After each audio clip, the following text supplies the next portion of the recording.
Assalamualaikum warahmatullahi wabarakatuh. Salam sejahtera, shalom, om swastiastu, namo buddhaya, dan salam kebajikan. Halo semuanya, perkenalkan nama saya Nadia Syifa dengan NIM 172024003 dari Prodi Optometri Euklida. Jadi di video kali ini saya akan menjelaskan mengenai alat optik yaitu slit lamp. Tapi sebelumnya kalian tahu nggak sih apa itu slit lamp yang seperti ini? Jadi, slit lamp itu merupakan mikroskop dengan cahaya terang yang digunakan selama pemeriksaan mata.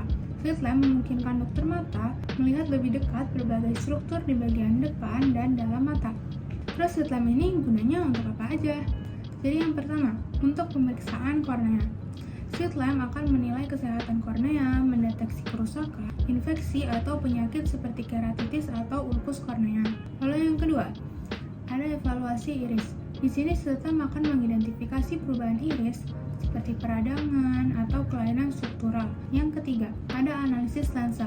Di analisis lensa, slit lamp mendeteksi katarak dan perubahan lain pada lensa yang dapat mempengaruhi penglihatan. Yang keempat, untuk pemeriksaan retina. Dengan bantuan lensa tambahan atau kamera, memungkinkan evaluasi struktur retina dan fundus mata. Lalu yang kelima, ada deteksi penyakit mata. Slit lamp mendeteksi penyakit seperti glaukoma, degenerasi makula, atau berbagai jenis dan peradangan lainnya. Yang keenam, ada pemantauan perawatan. Slit lamp memantau kondisi pasien dan respons terhadap pemantauan. Selanjutnya, saya akan menjelaskan mengenai cara kerja slit lamp. Pertama, tekan tombol on, kemudian putar tombol peredup cahaya ke posisi tengah. Atur lebar celah sekitar 2-3 mm. Putar eyepiece berlawanan arah jarum jam. Putar eyepiece searah jarum jam sampai gambar tampak jelas. Setel juga untuk eyepiece yang lain. Pisahkan Prims box dengan kedua tangan untuk menyetel jarak pupil sampai kedua mata dapat melihat bayangan yang sama melalui eyepiece. Dan pada saat yang sama, penglihatan stereo akan diperoleh. Posisi eyepiece harus sejajar. Persilakan pasien untuk duduk dengan nyaman, dengan dagu menempel di chin rest dan dahi menempel di forehead. Setel ketinggian chin rest sampai lampu dari slit lamp berada pada posisi yang tepat dengan posisi mata pasien. Pindahkan tube untuk menempatkan target fiksasi pada posisi yang tepat. Gerakan maju mundur untuk menyesuaikan mikroskop dengan mata pasien. Putar joystick untuk menyetel ketinggian mikroskop sampai sejajar dengan target. Putar joystick searah jarum jam menaikkan mikroskop dan putar berlawanan arah jarum jam untuk menurunkannya. Miringkan joystick untuk menggerakkan sedikit mikroskop pada permukaan horizontal dan perhatikan melalui eyepiece sampai gambar terlihat jernih dan tajam. Setelah selesai penyetelan, kencangkan skru pengunci agar tidak bergeser. Putar knob kontrol lebar celah cahaya dan celah akan berubah dari 0 sampai 14 mm. Celah akan menjadi lingkaran dengan ukuran 14 mm. Nilai lebar ditunjukkan kira-kira dengan skala pada knob. Putar slit dan knob ketinggian slit untuk mendapatkan 4 titik cahaya bundar dengan ukuran berbeda. Geser bukaan dan knob kontrol ketinggian slit secara horizontal untuk memutar gambar slit pada sudut dimanapun dari arah vertikal ke horizontal. Sudut rotasi gambar menunjukkan skala sudut dengan pembagian kecil untuk 5 dan pembagian besar untuk 10. Kendorkan knob tengah agar titik cahaya bergerak dari pusat bidang penglihatan mikroskop untuk penerangan sterile. Kencang knob tengah merobek pusat gambar slit di bidang pandang mikroskop. Untuk memastikan kemungkinan dilakukannya pemeriksaan fundus binokuler pada penampang optik, lensa anterior chamber harus digunakan. Illumination unit diputar sampai 90 derajat dengan knob kontrol bukaan dan dengan kait secara bertahap 5 derajat. Unit iluminasi dan mikroskop kembali ke posisi tengah. Dengan memutar tombol filter, 3 filter yang berbeda akan terlihat.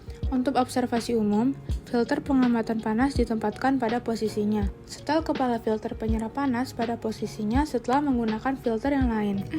Kalian masih nonton sampai sekarang? Terima kasih banyak ya karena kalian masih nonton. Selanjutnya saya akan membahas mengenai fakta mengejutkan tentang slit lamp. Tonton terus ya. Semangat! Selanjutnya saya akan membahas mengenai fakta mengejutkan dari slit lamp. Jadi, slit lamp ini dapat melihat parasit di dalam mata. Contohnya adalah acanthamoeba keratitis. Ini merupakan infeksi mata yang jarang tetapi berbahaya. Infeksi ini sering terkait dengan kebersihan lensa kotak yang buruk dan dapat menyebabkan rasa sakit parah, penglihatan buram, serta kerusakan kornea. Diagnosa dengan slit lamp sulit pada tahap awal, tetapi bisa mendeteksi tanda khas seperti infiltrat berbentuk cincin pada kornea dalam kasus lanjut. Selanjutnya, pengobatan memakan waktu lama karena parasit ini resisten terhadap banyak terapi. Slit lamp, dikenal juga sebagai biomikroskop, adalah alat penting dalam oftalmologi yang diperkenalkan pada awal abad ke-20. Alat ini dirancang untuk memeriksa struktur anterior mata. Dengan cahaya difokuskan menjadi sinar sempit, serta memberikan gambaran yang jelas tentang kornea, iris, dan lensa. Inovasi terbaru dalam teknologi slit telah membawa alat ini ke tingkat yang lebih tinggi.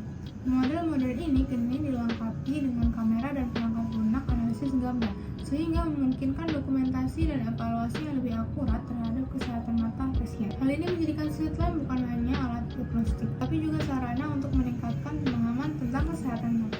Apa saja kondisi mata yang umum didiagnosis dengan menggunakan slit lamp? Jadi slit lamp ini digunakan untuk mendeteksi beberapa kondisi mata termasuk glaukoma, katarak, dan degenerasi makula. Sebagaimana yang disebutkan oleh artikel oftalmologi, pemeriksaan ini sangat penting untuk diagnosis dini yang dapat meningkatkan hasil pengobatan dan mencegah kehilangan penglihatan. Jadi saya akan sedikit menjelaskan mengenai 3 penyakit yang tadi saya sebutkan. Yang pertama ada glaukoma. Di glaukoma, slit lamp dapat membantu dokter dalam mengukur tekanan intraokular dan memeriksa kerusakan pada saraf mata. Yang kedua ada degenerasi makula. Slit lamp dapat digunakan untuk menilai perubahan pada retina yang berhubungan dengan usia, serta mendeteksi bintik-bintik dan kerusakan yang mungkin terjadi. Yang ketiga ada katarak. Katarak itu sendiri adalah suatu penyakit ketika lensa mata menjadi keruh dan berawan. Jadi slit lamp membantu dokter untuk mengevaluasi opasitas pada lensa mata dan menentukan sejauh mana perkembangan katarak. Jadi di sini untuk mengecek penyakit katarak digunakan beberapa teknik pemotretan seperti pencahayaan berwarna atau filtrasi untuk meningkatkan kontras dan membantu mendeteksi area yang tidak transparan. Berbagai jenis katarak seperti katarak nuklear, kortikal, atau subcapsular posterior memiliki tampilan yang berbeda.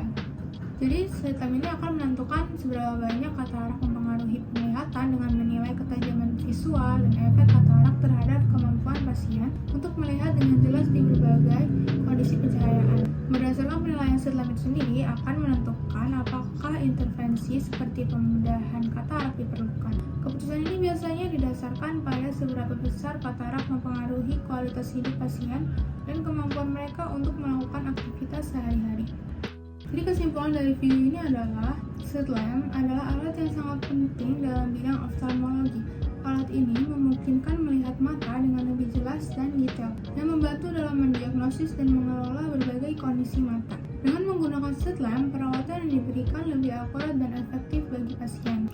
Oh ya, kalau kalian merasa mata kalian penglihatannya terganggu atau memiliki ciri-ciri atau gejala penyakit seperti katarak, degenerasi makula, glaukoma, atau penyakit mata lainnya, jangan takut untuk memeriksakan mata kalian menggunakan slit lamp ya, karena kesehatan mata kalian itu penting.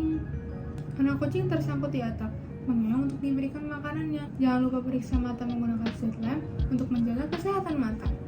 Sekian video dari saya, mohon maaf bila ada salah kata, terima kasih.